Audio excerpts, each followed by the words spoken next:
I've been receiving a lot of questions and queries about vaccination against COVID and breastfeeding. And recently, fortunately in South Africa, we're now introducing vaccine for a lot younger people.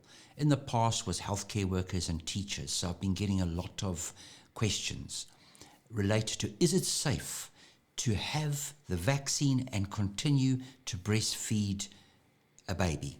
So I'm going to discuss, and this is really credible evidence from the CDC and the Centers for Disease Control and Prevention. And I've reviewed the data and like to just share with you and encourage you not get the vaccine. Go and have the vaccine. It is safe.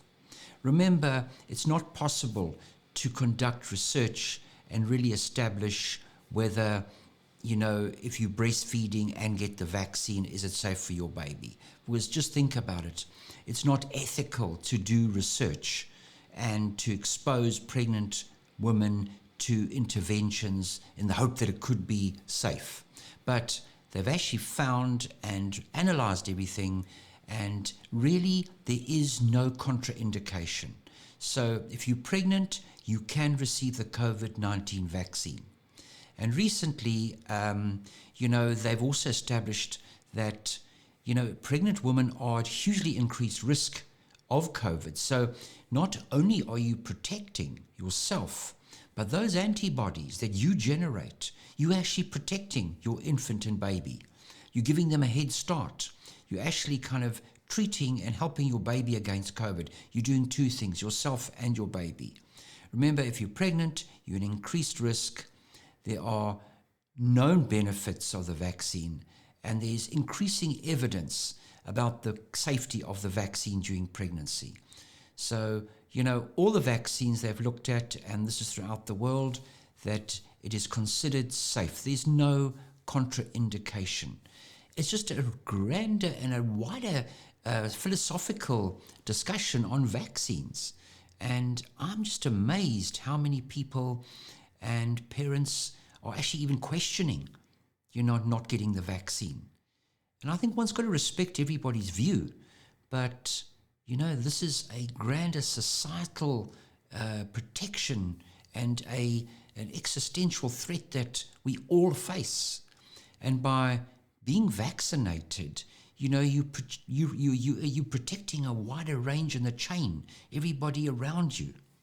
There's evidence that even though you're vaccinated, you can shed the virus. But remember, the symptoms are hugely reduced. And just listening to colleagues of mine that have been treating adults in the adult ICUs throughout the country, they almost kind of said that, when the 60 plus were vaccinated, with this third wave, there's a huge reduction in the number of hospital admissions and ICU admissions. The disease of COVID is a lot less severe if you've been vaccinated.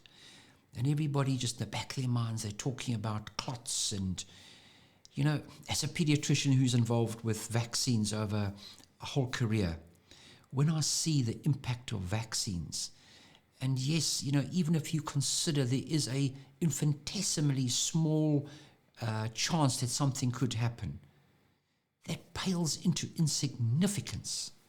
And when you think of the last week of the disruptions in South Africa and the risks that we all face living in South Africa and the dangers, the vaccine is literally an infinitesimally small risk when you compare the rest of your life and the risks that we all go through. So I'm going to encourage you, please go ahead and have the vaccine. And if you're breastfeeding, don't stop breastfeeding. Continue to breastfeed, please. The investment of breastfeeding during a pandemic like this is an amazing gift that you can give your child. It's an amazing gift that you can give your child to, not only the antibodies that you're going to give during pregnancy, but the benefits and the illnesses that we face during winter. It is an amazing, amazing time, to be able to, think about the consequences of what we do and also think about vaccines in general. Thank you.